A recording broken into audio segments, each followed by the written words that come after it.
Hello nobody, and welcome to the second instalment of Andy's 50th year. I know that in my first video I said that nothing ever happens and my life is dull, and whilst that is largely true, there's actually quite a lot has happened in the last week. So in my day job I am a building services consultant. Yeah, exactly. But I do training as well. As part of that, I was invited along to the Smart Buildings exhibition in London by Sontay, who are the leading manufacturer of control peripherals in the UK. And they asked me to make a presentation about wireless technology in building services, which I did. So there was something that happened. Granted, not massively interesting, but it was something that happened. I've got a little clip of it just here.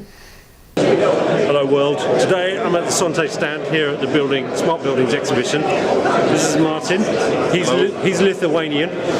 Yes, Lithuanian. This is Donald. He's from Australia. Say hello, Donald. Hello. Good day, mate. So he's not really from Australia. And this is Lisa. Lisa's from Croydon. Lisa is the girl who put the oi in Croydon. So I did a seminar about wireless sensing. That was about as interesting as watching paint dry. Although you found it quite interesting, didn't you, Martin? Very interesting. I've learned a lot. That's Martin's excited face.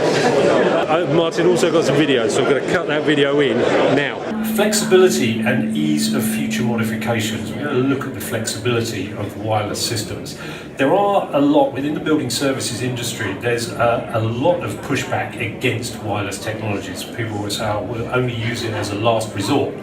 And it's quite odd thinking, really, because if we had applied that thinking to everything, nobody would be using a mobile phone. Everybody would have one, know that they exist, but they would be rushing to telephone boxes to make their phone calls. I cut back to me with Sontay. I'm part of Team Sontay. The next thing that happened this week is obviously the centenary commemorations of Armistice Day, the end of World War I. Which I haven't taken any video of that because that would have been obviously a little bit crass, but something which I feel is hugely important, that we should remember the people who gave their lives in the pursuit of freedom. And this isn't a political post, rightly or wrongly, those people laid down their lives because they thought it was the right thing to do to protect future generations, and I'm very humbled by it. If you are in the UK, you can get the BBC, go to iPlayer.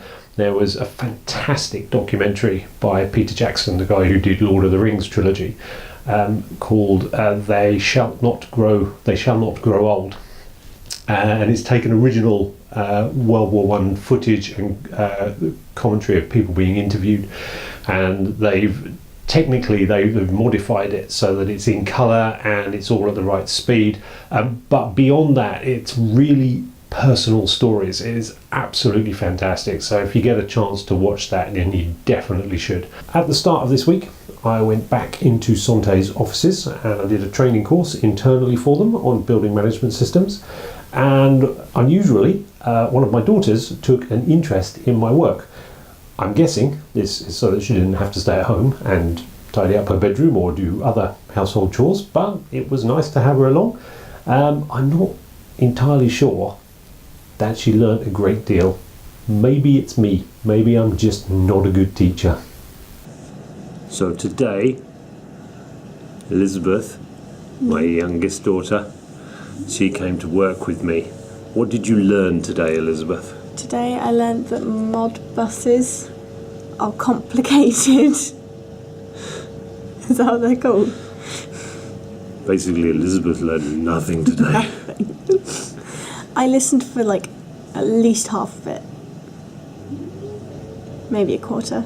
I then had a trip to Dublin over the last couple of days. Because I'm a non-drinker and because I was by myself, I didn't really do very much when I was in Ireland, but it was different from just doing whatever else I do all the time, which is not a lot. So yeah, don't get too excited. This stuff doesn't happen very often, but occasionally I get to go places. So here I am in Dublin. I've come over just to do one evening's work, and because I'm working in the evening, I've got to stay the night, so I've checked into my swanky hotel room, which has a stunning view. Let me just show you the view. Hopefully you can see over there, that's Dublin Airport, Terminal 2. So I'm just flipping the screen around there. That's Dublin Airport, Terminal 2. And then just beyond over there, that's all the excitement of where Terminal 1 is, which is that's the Ryanair terminal. So that's where I flew into. Hopefully we'll be able to get a little bit of video out and about in Dublin, but I do feel a bit of a knob walking around with a camera on a stick.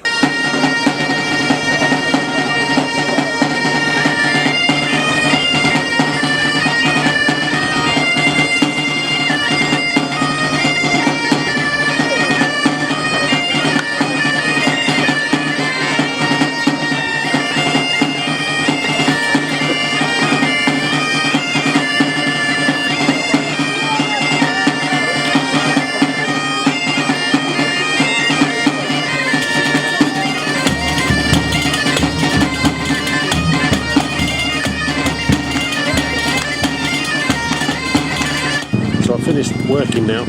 It's 20 past 8, and while I should be drinking, I'm not, because I don't drink.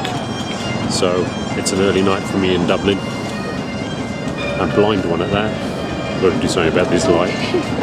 That is chuffing bright. Maybe if I held it further away.